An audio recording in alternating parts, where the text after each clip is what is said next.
Your Steve Jones Show podcast is loading now. The Steve Jones Show podcast is sponsored by Sunbury Motors, North 4th Street in Sunbury, and Sunbury Motors Kia, routes 11 and 15 in Hummel's Wharf. Saturday, 4 o'clock, CBS SEC title game, Georgia, Alabama. One of the absolute best in the business, my good friend Brad Nessler. Happy holidays. Steve, what's up, buddy? How you doing? Doing great. How about you? I'm great. I just got downtown about an hour and a half ago, so even though it's a home game, I'm on the road. So downtown Atlanta. Downtown Atlanta. All right. You and I have each had the experience of calling the multiple overtime game. Admittedly, mine went 9. You ended up with 4. What was it like when it got to the 2-point conversion part to you? There's drama, but what was it like calling it? Yeah, well, you know better than I do, I guess. But, first of all, that might be – it's not the first overtime game I've done, but I think it's the first overtime that's gone into that area where you just do the 2-point plays. And so, sometimes you forget that there's not another play, like J.T. Finley throws into the end zone and McKinstry breaks it up in the back of the end zone, and I'm thinking, okay, they still got another down. And then I sort of forgot. Right. It's going right back the other way, to the other team. And so between putting the graphic up every time we got to another overtime, and then we just kind of slid the color of the graphic down from white to yellow to keep everybody abreast of how it works. And so I was sort of learning as we were going, because I never got to that point before. So, the drama got bigger, except I almost didn't realize it in the second or third overtime that what was going on. And so you get down to the fourth one, and then you go, okay, I think I got this figured out now, just in time. Yeah. You know what it felt like to me in doing it? I felt like I was watching penalty kicks in the World Cup. Yeah. Yeah, it was weird. When we got done, I had a lot of people that got a hold of me and said, I don't like it, I do like it, I got mostly don't like it, but, and then I had to explain to people, why it came about, the 7 overtime games that they had with LSU and A&M or whoever. And, you end up playing almost an entire extra game. And, to keep the players, from having to do that many extra plays and the possibility of getting hurt, I get it. But it seems like kind of a weird and cheap way to win a ball game. Yeah. When you win it that way, it's great. When you lose it that way, you go, there could have been something else that could have been done. You've obviously done a lot of Alabama SEC title games. So it's not as if Alabama hasn't had pressure going into this game before, and they've almost always responded. Is the pressure a little different this time because of the one loss to Texas A&M? Yeah, I think the fact that they're not used – I don't know if the players really realize underdog. They don't care, I don't think, unless – you're a 3-touchdown underdog or something, then you're going, well, this is kind of embarrassing, and we're getting shortchanged here. The Alabama players are too good and have been over the years that I don't know that it matters to them. But I think they'll feel a little more pressure because, they had 5 games that were, one-possession game or a 1-touchdown game or less. Georgia had 10 of their 12 wins by 24 points or more. So, when you look at it that way, it used to be Alabama was doing what Georgia did this year and vice versa. Right. And so I think they feel that pressure. And I think the fact that they got down to, the very nitty-gritty against Auburn and didn't play very well, and the fact that their offensive line's not playing very well, they have to feel all that. But, it's kind of hard to say is there pressure on Alabama. They win so many titles and they win so many games. They seem to find a way to win most of them. And, for the people that don't know about the Texas A&M game, they had a touchdown lead in the fourth quarter, and they lost on the field goal at the buzzer. So you take back one possession of Texas A&M's, and Alabama would be undefeated too. Just not as lopsided score-wise as Georgia's done. Right. You've seen enough of Bryce Young now. How poised is this guy under pressure? He's really good, man. At the beginning of the year, I thought, okay, highly touted, 5-star kid. I get it. We got to see him a little bit last year, and he looked good. And then you watch the spring game, and, that's just a glorified – it's not even a scrimmage, really. And, he looked good in that. And I just kept telling people, just hold on. We'll wait and see. And he didn't take him long to show me, He goes down to Florida in the third week or whatever, and they get in a pressure cooker situation in the crowd at the Swamp. At the time, was still into the season, and they were going wild. And he doesn't change much. What you see is what he is.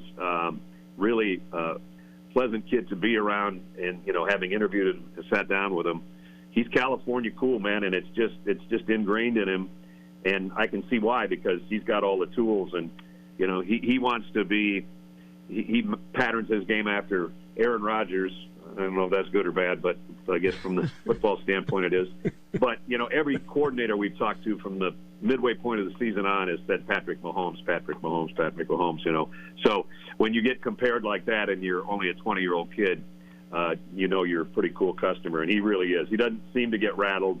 And even last week, when they're at the 3-yard line and there's a minute left, they don't have any timeouts.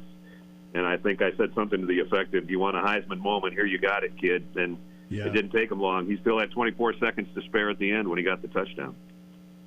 Amazing. So now the Georgia defense. You've had the privilege of announcing a lot of games where you've seen a lot of terrific college defenses. What makes this Georgia defense really good in your eyes?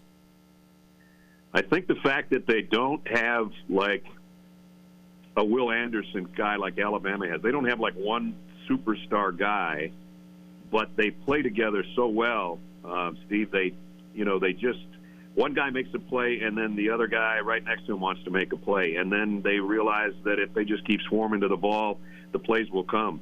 And they don't have, I say their front seven. It's really their front 14. They've got interchangeable guys at defensive line and linebacker like you've never seen before, and it really doesn't matter who's in there. And we'll ask either Dan Lanning, the defensive coordinator, or ask Kirby Smart, who's starting at this position. That they don't care.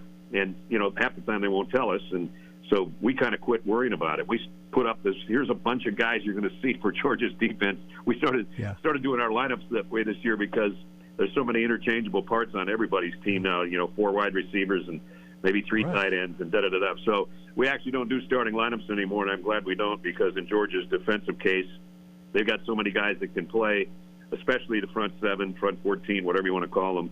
And that's allowed them, that's allowed their secondary to get better this year. That was the question mark really earlier in the season. How good was their secondary? But their front guys are so dang good that it's allowed over the course of 12 weeks those guys in the secondary to grow, get better, be more cohesive, and, they really play together well. So I think not having a superstar, with the exception maybe Jordan Davis, everybody knows him because he's a mountain of a man, and at 360 he's kind of hard to miss. And Kobe Dean, their middle linebacker, I think should win the Butkus. But other than that, they've got a whole bunch of guys that can play together really well. Yeah, Davis, the largest man I've ever seen directing the Georgia band. So I got to give him credit. I mean, that is one gigantic man. Stetson Bennett. He's interesting because he is the quarterback of the number 1 ranked undefeated team in the country, and I don't think a lot of people really know much about him. So when you have watched him, what has allowed him to be a contributor and not a detriment to what Georgia does? The fact that he can move around and you make plays with his feet, which JT Daniels can't do, or I suppose he can if he was pressured enough. But some of the RPO things that Georgia does fits Stetson Bennett perfectly. He really has a good feel for the long ball. I mean, he gets it downfield. I know everybody says JT Daniels is the NFL type of guy and the NFL type of arm and all that kind of stuff. But, man, if you really look at Stetson Bennett, and if he would have started the other 3 games that he didn't start this year, and if you just prorated his stats, I mean, right now he's got 2,000 yards passing and 21 touchdowns and 5 interceptions. If you give him 2 to 3 touchdowns in 3 more games, he's looking at 30 touchdown passes and, 3,000 yards, and that ain't bad for a college quarterback. That's right. Not Bryce Young numbers, and not Kenny Pickett numbers and that kind of thing. But he's just, I think the coolest thing about it is the team really, really plays for him, and they rally around him. And I don't know if it's because of his underdog stature and the fact that he's basically been at Georgia twice. He left, went to a junior college, came back, was still 4th string. I think the fact that he has worked his butt off to get where he is, I think the rest of the team appreciates that, and they really rally around him. Finally, when you look at Alabama, you obviously have a chance to talk to coordinators.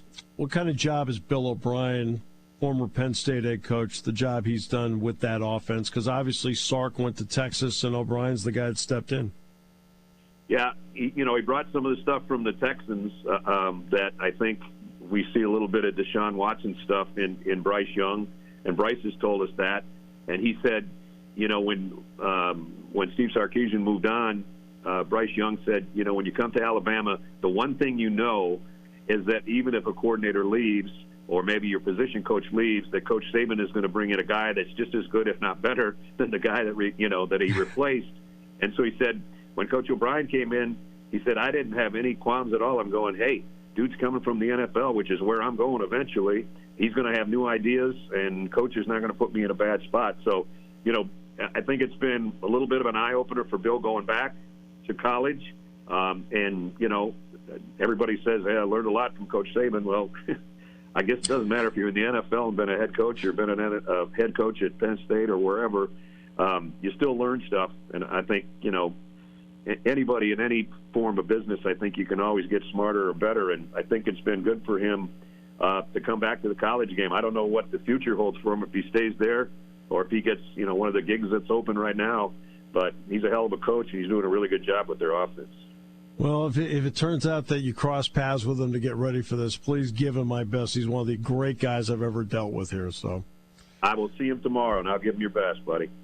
Please do, because he's just one of the great guys ever. He, Colleen, great family. You're one of the best ever. Thanks so much, Brad, for your time. Really appreciate it very much, and great call on Saturday. You got it, Steve. I'll talk to you soon, pal.